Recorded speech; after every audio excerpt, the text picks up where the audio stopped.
Hey everybody, this is Modern Refugee.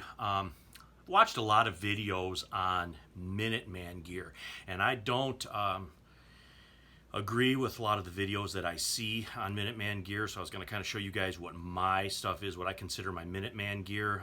Usually, Minuteman gear surrounds having tactical shit ready at a moment's notice. The whole term Minuteman goes back to like Robert Rogers Rangers, standing orders of Robert Rogers Rangers. The first two things are don't forget nothing, and the second thing is have your musket clean as a whistle, and have your hatchet sharp, and have 60 rounds of ball and powder available to you so you can march at a minute's notice. And this is, I guess, my variation of that, but it covers not only protection of my home and place here. It also covers some other things that I think that are just as important as having some of that tactical stuff. So I have a combination and maybe a modular setup, as it were. I cover my Minuteman stuff that I got here, I guess, covers protection of my home, my family, my neighbors in my neighborhood. It also covers first aid, and it covers fire suppression, and it has clothing in it, because clothing is shelter you wear, and I don't think that that's covered in a lot of videos that start talking about this stuff. Exposure, injuries, and fire can kill you just as much as bullets can. So I have a hybrided setup here. Now, as far as my hybrided setup goes, I don't have everything all packed into one thing. I have everything basically the opposite. I have everything spread out so that I can evaluate my situation, what's going on, and how I can react to that with what I have here. So I have, if somebody gets hurt, I got my medical stuff here. Depending on what the injury is, I have my medical stuff separated into different pouches and bags. So I'm going to go over this stuff here real quick with you. Of course, the traditional Minuteman gear is self-defense. So, I have my rifle here. I have basically a chest rig. We have some different styles of body armor here, both soft and hard. Got some extra ammunition, and then we have some gloves. Fire suppression is something else. I've seen more fires than I've seen gunfights. In fact, I've never seen a gunfight, but I have seen fires, and I'll give you guys a pro tip right now. If you need to put out a fire in your garage with your water hose, turn the electricity off first. Very important. Don't ask me how I know that. But anyway, I've got a couple different fire extinguishers here, and I also have fire extinguishers throughout my home and my property for different things. I got ABC fire extinguishers, and I also have a B and C, which is good for both electrical and flammable liquids. Gloves. I have several different kinds of gloves here. Gloves are extremely important. Now, I don't have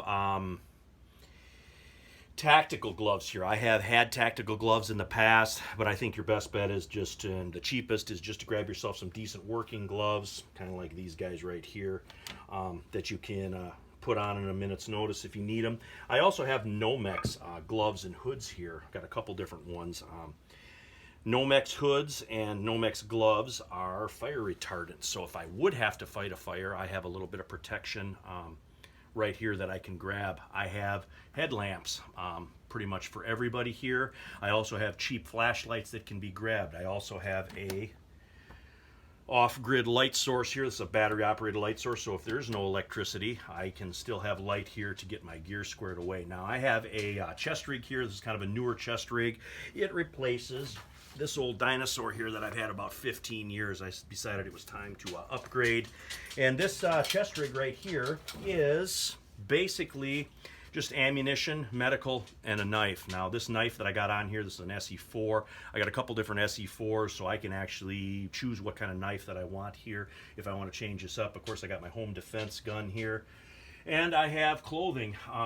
Bunch of different clothing here. I'm sure you guys have seen me wear this stuff many times in my videos. I got sweatshirts. I got kind of my heavier Carhartt stuff. And then, of course, we got different shoes, boots for everybody, depending on what the situation is. You don't want to run outside if it's snowing without, boots on or raining or whatever. Up on the top here, again, got a lot of safety stuff. I got safety glasses, both tinted and clear. I've got hearing protection. shooting inside buildings, and there's a lot of things that have loud noises you want to protect yourself from, and then I have good electronic ear protection too. Then I got some communication stuff here. I got basically cheap walkie-talkies that are good for several hundred yards that we can use here in the neighborhood, and we've tried these out many times. And then I got some Baofeng ham radios that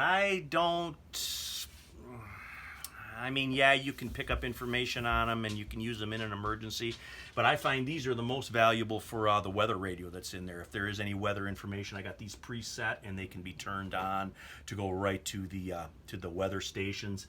I'm not big on open source communications. Anybody can listen in on them. I don't think enough people talk about, if the grid's still up, I think probably your most secure form of communication is basically your phone. So then I got phone charger and charging cord here that can be grabbed too.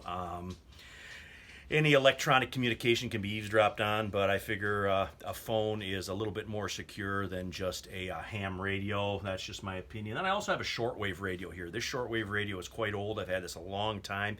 It's actually really nice to listen to what other countries are thinking and doing, and you can do that with a good shortwave radio. You can get different broadcasts from around the world. Down over here, I basically got my fire starting kit that I've done video on for you guys before too, and then I got one of my survival knives and got my multi-tool there if I would need it. And then the last thing I got here is all my medical. Now I've done videos on my medical stuff that I got here. This is I got an illness kit, I got a burn kit, and then I got my regular first aid kit, and I got that on the end because it can be accessed right where it's sitting here, or it can be picking up and taken wherever it needs to go. All my first aid kits have both gloves and lights on them, so they can be used in the dark. And then my black bag here, this is basically for a really bad day. It's basically all bleeding control stuff. So that's what's in this kit here, and I can grab what I need depending on what is going on. Oh, one other thing here, I got a less than lethal. Basically, it's a big stick, and I make these out of our local wood here. And sometimes you don't need a gun. Sometimes you got a dog that's needs to be chased away, or you got a raccoon that's in something, and you don't want to have to shoot that stuff. You want to be able to chase away, and nothing's better than a good hard stick sometimes.